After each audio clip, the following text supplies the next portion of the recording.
Hello बच्चों, कैसे हैं आप लोग। उम्मीद है सब अच्छे होंगे। आज मैं आप लोगों के लिए सौर परिवार का चौथा भाग लेके आई हूँ, जो आज सौर परिवार का आखिरी पार्ट होगा। इसके बाद अब आगे दूसरा टॉपिक लेके आऊँगी।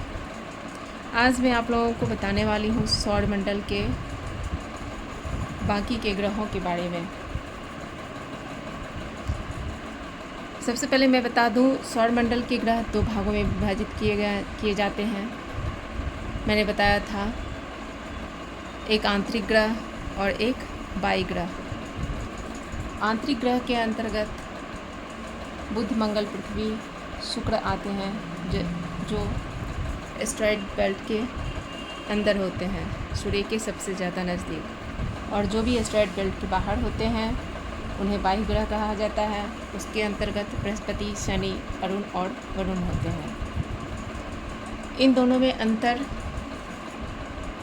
आंतरिक ग्रह और बाह्य ग्रह, इन दोनों में क्या अंतर है, आज मैं आप लोगों को ये बता रही हूँ। आंतरिक ग्रह सूर्य तथा एस्टेरॉयड बेल्ट के बीच में पाए जाने वाले ग्रह आंतरिक ग्रह कहलाते हैं।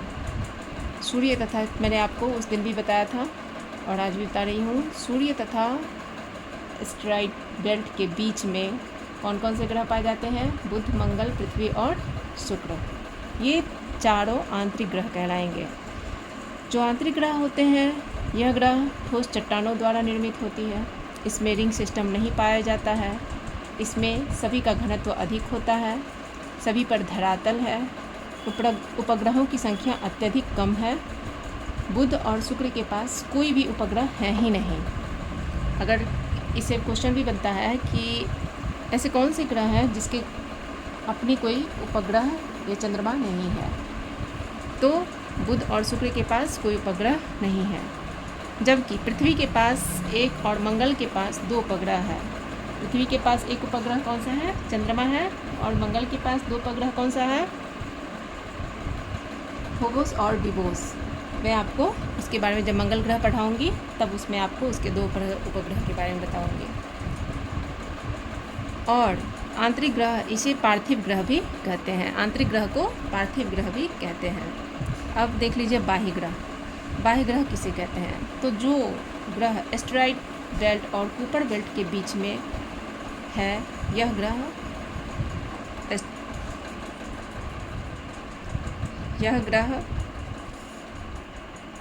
बाह्य ग्रह कहलाता है। इसके अंतर्गत आते हैं बृहस्पति, शनि, अरुण और वरुण। यह ग्रह गैसों के द्वारा निर्मित होता है। इसमें रिंग सिस्टम पाया जाता है। सभी ग्रहों का घनत्व अत्यधिक कम होता है। किसी पर धरातल नहीं होता। उपग्रहों की संख्या बहुत अधिक होती है। बृहस्पति पर सबसे ज़्यादा उपग्रह 92 है। इसे जोविन भी कहते हैं। यानी जो भी एस्टेरॉयड बेल्ट के बाद और कुपर बेल्ट से पहले जितने भी ग्रह हैं वो बाह्य ग्रह हो गए। उसके अंतर्गत बृहस्पति, शनि, अरुण और वरुण है।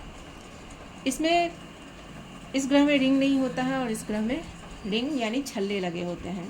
लाइक जैसे मैंने आपको बताया था, उसमें ऐसे ऐसे करके एक छल्ले लगे होते हैं रिंग की तरह। और सभी ग्रहों का घनत्व अत्यधिक कम होता है। ये सारे गैसों से बने होते हैं और आंतरिक ग्रह सभी चट्टानों से बने होते हैं। इसमें धरातल होता, इसमें धरातल नहीं होता है। इसमें उपग्रहों की संख्या कम होती है और इसमें उपग्रहों की संख्या अधिक होती है। तो इन दोनों का अंतर आपने समझ लिया। अब आगे मैं आप लोगों को बताने जा रही हूँ ग्रहों के बारे में। ग्रह उसे कहते हैं जो वैज्ञानिकों द्वारा 5 नियम दिया गया है, उसको वो फॉलो करें। जो मैं बता रही हूँ, ग्रहों की नई परिभाषा 2006 के अनुसार वैज्ञानिकों ने ये दिया है। ग्रह गोलाकार होना चाहिए, उसमें पर्याप्त गुरुत्वीय बल होना चाहिए। गुरुत्वीय बल जो एक दूसरे को आकर्षित करके या खिंचाव के साथ रखते हैं, वह सूर्य का चक्कर लगाता हो, सभी ग्रह सूर्य का चक्कर लगाते हैं, उसकी कक्षा निश्चित हो, यानी वो अपने निश्चित कक्षा पे ही सूर्य का चक्कर लगाए, ना कि दूसरे की कक्षा में प्रवेश करे। और 5वां है, उसकी कक्षा किसी अन्य कक्षा को ना काटती हो। यानी इससे क्लियर हो गया कि ये 5 जो नियम फॉलो करेगा वैज्ञानिक तौर से, उसे ही ग्रह का दर्जा मिलेगा। प्लूटो को भी वैज्ञानिकों ने ग्रह का दर्जा दिया था, लेकिन यह ग्रह एक रूल को तोड़ दिया। कौन सा रूल था? रूल नंबर 5, उसकी कक्षा किसी अन्य कक्षा को ना काटती हो। लेकिन रूल नंबर 5 के हिसाब से प्लूटो ने क्या किया? सूर्य का चक्कर लगाते समय वरुण की कक्षा को काटता हुआ अपना चक्कर पूरा किया। इस कारण 2006 में इसे ग्रह का दर्जा छीन लिया गया और इसे बौने ग्रह का नाम दे दिया गया। प्लूटो के बारे में आप जान लिया, अब तो इसे बौना ग्रह कहा जाता है, इसे ग्रह से हटा दिया गया। तो अब बच गए हमारे 8 ग्रह। तो सूर्य के नज़दीक सबसे बुध ग्रह है, तो बुध से स्टार्ट करते हैं। बुध के बारे में थोड़ा बहुत जानकारी हम लेते हैं। देखिए, सूर्य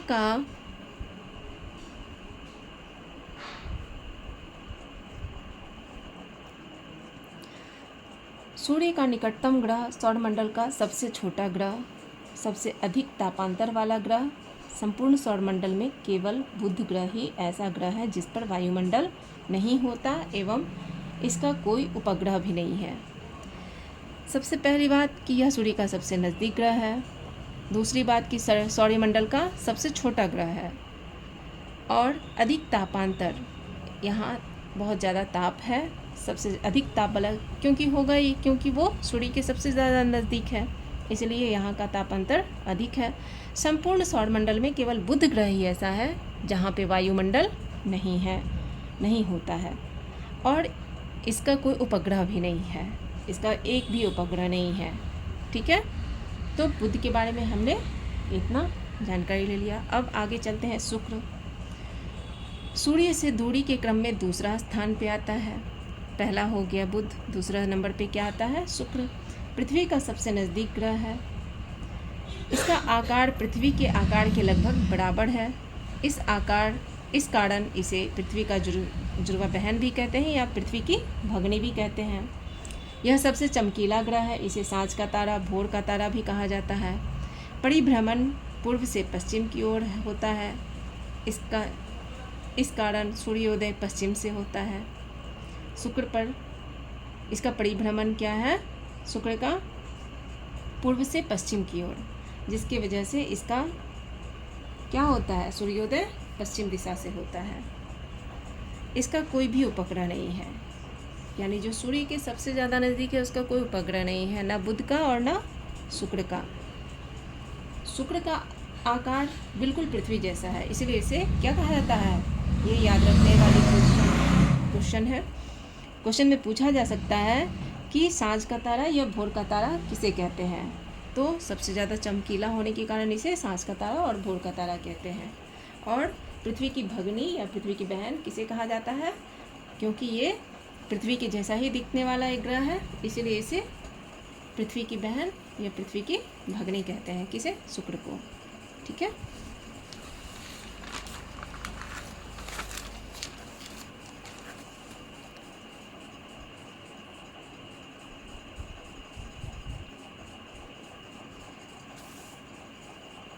शुक्र का एक दिन इसके 1 वर्ष के से अधिक होता है। जो हम लोगों का 1 वर्ष होता है ना, उसका एक दिन 1 वर्ष के बराबर होता है, इससे भी अधिक होता है।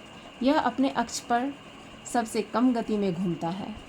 जितने भी ग्रह अपने अक्ष पर घूम जाते हैं, जैसे कि हमारा पृथ्वी 24 घंटा में घूमता है, जिसके कारण दिन और रात होता है, वैसे ही शुक्र क्या करता है? अपने कक्ष पे सबसे कम गति में घूमता है। इस पर घना वायुमंडल पाया जाता है, जिसमें कार्बन डाइऑक्साइड की मात्रा 90 से 95% होती है। इस कारण इस पर प्रेशर कुकर जैसी दशाएं बनी रहती है। इसके चारों तरफ सल्फर डाइऑक्साइड की घने बादल हैं जिससे अम्ल वर्षा भी होती है। यहाँ का वायुमंडल घना पाया जाता है, जिसमें कौन सी गैस की मात्रा अधिक होती है? कार्बन डाइऑक्साइड की। 90 से 95% तक पाया जाता है। इस कारण इसका कैसी दशाएं बनी रहती है? जैसे प्रेशर कुकर की तरह, अंदर पूरा गैस जैसे कुकर में भरा होता है, लाइक वैसे ही। इसके चारों तरफ सल्फर डाइऑक्साइड के घने बादल होते हैं, जिससे क्या होता है? अम्लीय वर्षा होती है। फिर आता है पृथ्वी। पृथ्वी सौर मंडल में पृथ्वी सबसे अनोखा ग्रह है। संपूर्ण ब्रह्मांड में केवल पृथ्वी है जिस पर जीवन स्थित है। इसे नीला ग्रह कहा जाता है क्योंकि इस पर जल की अधिकता है। इसके एक उपग्रह चंद्रमा है। पृथ्वी के पास कितना ग्रह है? सिर्फ एक उपग्रह है जो चंद्रमा है।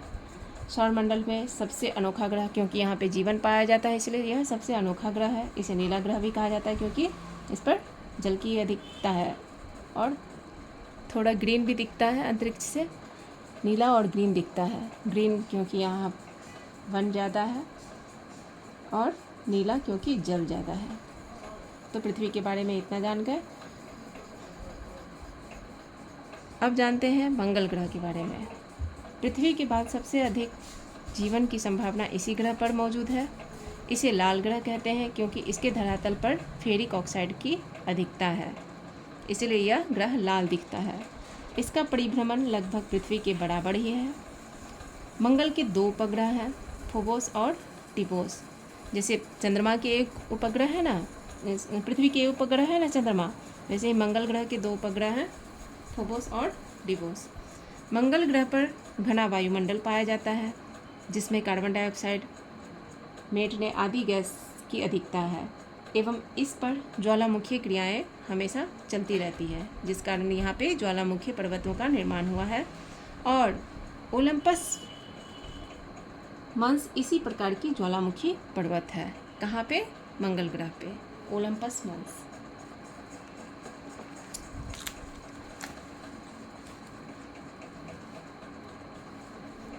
सौर परिवार की सबसे ऊंची चोटी निक्स ओलंपिया भी यहीं पर मौजूद है। अब सौर परिवार में जितने भी ग्रह हैं वहाँ पे जो पर्वत पाया जाता है उसका सबसे बड़ा, सबसे ऊंचा चोटी कौन सा है? निक्स ओलंपिया, जो कहाँ पे मौजूद है? मंगल ग्रह पे। यह चोटी पृथ्वी के माउंट एवरेस्ट से 3 गुना बड़ा है। सोचो कितना बड़ा है वहाँ का पर्वत। अब आते हैं, अब उसके बाद मंगल ग्रह के बाद क्या पाया जाता है? Asteroid belt. एस्टेरॉयड बेल्ट मंगल और बृहस्पति ग्रह के बीच में मौजूद छोटी छोटी चट्टानें जो सूर्य की स्वतंत्र रूप से परिक्रमा करती है, इसे एस्टेरॉयड कहलाती है। इसके बाद एस्टेरॉयड बेल्ट के बाद क्या आता है? एस्टेरॉयड बेल्ट के बाद बृहस्पति ग्रह सौरमंडल का सबसे बड़ा, भारी एवं ज़्यादा उपग्रह रखने वाला ग्रह है। सौरमंडल का सबसे बड़ा ग्रह कौन सा है? तो बृहस्पति ग्रह है एवं यह ग्रह सबसे भारी भी है और सबसे ज़्यादा उपग्रह भी बृहस्पति ग्रह के पास है। यह अपने अक्ष पर बहुत तेज़ी से घूमता है। इस पर दिन और रात की अवधि सबसे कम होती है, क्योंकि यह बहुत जल्दी घूमता है इसलिए दिन और रात की अवधि कम होती होगी। यह कुछ मात्रा में रेडियो तरंगें उत्सर्जित करता है, इस कारण इसे तारे जैसा भी कहते हैं। इसके पास अपना एक लघु सौरमंडल है। अब स्वाभाविक है कि इतना सारा इसका उपग्रह होगा तो इसका एक परिवार तो बनता है, तो इसके जो उपग्रह है वो इसका चक्कर लगाते होंगे सारे, तो इसका एक छोटा सा अपना एक परिवार है जो इसका उपग्रह है। इसके पास अपना एक लघु सौरमंडल है। बृहस्पति ग्रह लगभग सूर्य की परिक्रमा 12 वर्षों में करता है। बृहस्पति दूर होने की वजह से सूर्य की परिक्रमा कितने वर्षों में करता है? 12 वर्षों में करता है। इस ग्रह की परिक्रमा के आधार पर ही प्रत्येक 12 वर्ष के उपरांत कुंभ का मेला लगता है। देखिए हमारे पृथ्वी पे बृहस्पति ग्रह के भी कारण धार्मिकता से जुड़ा हुआ है। ये सारा ग्रह भी हमारे यहाँ धर्म से जुड़ा है। कुंभ का मेला जो 12 वर्ष में एक बार लगता है, वो क्यों लगता है? क्योंकि बृहस्पति ग्रह 12 वर्षों में एक चक्कर पूरा करता है, किसका, सूर्य का परिक्रमा पूरा करता है। इस वजह से कुंभ का मेला लगता है। शनि ग्रह, इसके बाद आता है शनि ग्रह, सौरमंडल का दूसरा सबसे बड़ा ग्रह, यानी बृहस्पति के बाद सबसे बड़ा ग्रह कौन सा हो गया, शनि ग्रह। जो एस्टेरॉइड बेल्ट के बाद जो पाया गया वो हो गया सबसे बड़ा, उसके बाद वाला उससे बड़ा। शनि ग्रह सौरमंडल का दूसरा सबसे बड़ा ग्रह है। इसके चारों ओर सुंदर रिंग पाए जाते हैं जो सिलिका के बने होते हैं तथा इनकी संख्याएं 7 होती है। वलय छल्ला जो बना होता है वो कितना है, इसकी 7 संख्या है जो शनि ग्रह में है। तो एस्टेरॉइड बेल्ट के बाद जितने भी ग्रह हैं, बृहस्पति, शनि, अरुण, वरुण, सभी पे छल्ले हैं, लेकिन शनि के पास जो छल्ला है वो कितने हैं, उनकी संख्या 7 है, जिसकी वजह से वो बड़ा सुंदर दिखता है।